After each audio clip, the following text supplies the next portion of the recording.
I don't know about you guys, but I'm starting to get quite used to this. Another game week, another win for Manchester United. That's 3 wins in a row. The first time this has happened since January 2025, 10 months ago. Now, if you've watched my previous videos, you'll know I've leaned quite heavily into supporting Ruben Amorim, much to many people's disgust. But if you're new here, you're welcome to jump on the bandwagon with me, because it was another Ruben Amorim masterclass. Let's get into it. So as I've said in the title, United suffocated Brighton into submission, and they did this by using really smart positional play, especially defensively. Now, when you think about a team being suffocated, you would usually think about a really intense high press. But to be honest, at least from what I saw, United didn't really press that often or really that intensely. That's not to say that they didn't do it at times, they did, but it wasn't a really long and concentrated effort throughout the whole game. Instead, when Brighton had the ball in their own third, Manchester United positioned themselves really smartly to effectively remove all the passing lanes and to make sure the defenders had no options to pass out the back, effectively suffocating them as if a large blanket was laid over the top of them, and not really by sheer brute force. You can see in this first screenshot, the front three spread quite wide, covering the whole back line,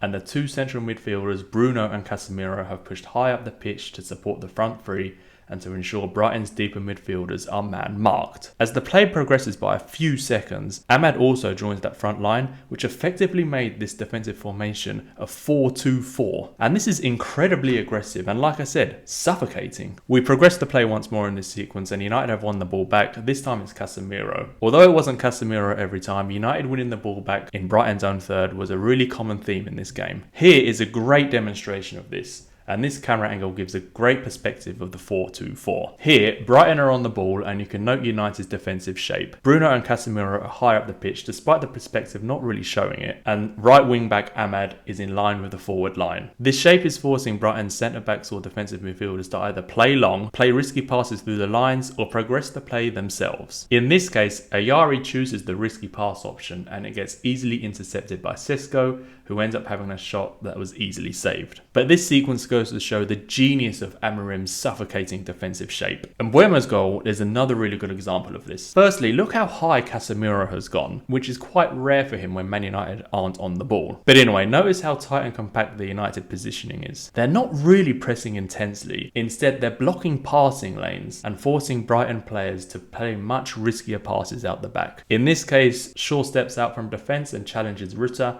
which dispossesses Brighton. Yeah, it could have been a foul, but we're not here to moan about referee decisions, because I think he made quite a lot of dodgy calls with both teams in a way. But anyway, as the play progresses, a nice touch and pass from Sesko puts Mbeumo through to score, which is obviously the perfect outcome. And as I just mentioned, Shaw stepping up, I now want to comment on a tactical change that Amorim made, which ensured Manchester United's midfield did not become overloaded. Brighton like to drop one of their attackers back into midfield, so to prevent this, one of Manchester United's centre-backs always stepped up to man-mark either Rutter or Danny Welbeck. This isn't exactly a brand new thing for Amorim. He has used this sort of tactic in the past, but how aggressively Manchester United implemented it against Brighton, especially in the first half and before the substitutions were made, makes it really noteworthy. It was mainly Luke Shaw coming out of defence to track Jorginho Rutter, however you say his name. But anyway, this happened pretty much from kickoff. In each of these screenshots, you can see how suffocating this was for Brighton, as their deep midfielders are not passing options, and anyone drifting between the lines from attack to midfield is getting man-marked. The goal from Casemiro is a direct consequence of this, as Shaw closes down Rutter, intercepts the pass, and Casemiro goes on to score. De Ligt was the second centre-back who also had this duty,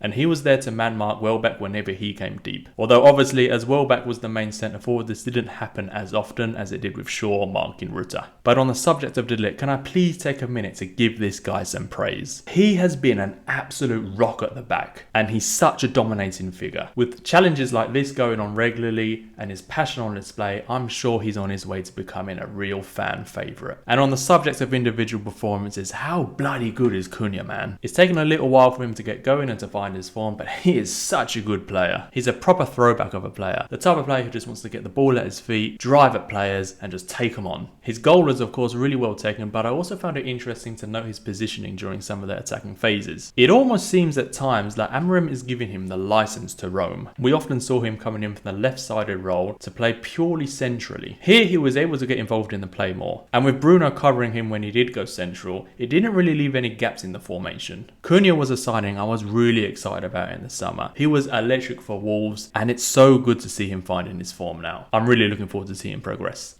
I don't know what else to say. I usually add in something negative, but despite having a couple minutes of squeaky bum time when it went to 3-2, I think actually the 2 goals flattered Brighton a little bit, and it was a really good, comfortable, dominating win. A really positive performance and a really good result.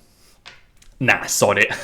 I'm a proper Dorgu hater at this point, so I'm going to add it in. He came on, and with his first touch being a sloppy pass, he pretty much caused the first goal on his own, giving away a stupid free kick which Brighton scored from. Like, I don't want to be too harsh, he is young, but I don't really know what he actually adds to the team. All I ever see him do is receive the ball and then immediately look for contact from behind so we can go down and win a foul. Seriously, look out for it if you haven't noticed it yet. That is his go-to play, and he does it so often. Get the ball, make sure someone's on my back, fall over. I mean, it's cool, I guess, because United win a foul from it, but you can't really make a career from doing that. Anyway, mate, I'm going to leave it there. I'm super happy with the result. I'm super happy that Amorim is now finally getting some credit. That's 3 games now where he has made clear tactical changes that even the biggest haters can't deny. One of the things that all the critics say is that he's too rigid in his formation and he can't adapt. But he's proven it time and time again that he makes these tactical changes and they are starting to work. He's not a one-trick pony. Please just stop looking at the formation. Don't get so caught up in the 3-4-3 or the 3-4-2-1, whatever you want to call it. There's so much more going on and he needs to start getting proper credit for it. But back to the game, let me know in the comments if I missed anything obvious. And you might even want to say that going back in time, you can see that I was right about Amorim if you're feeling generous. Now, of course, I accept the jury is obviously still out. Don't forget to like the video if you did enjoy it.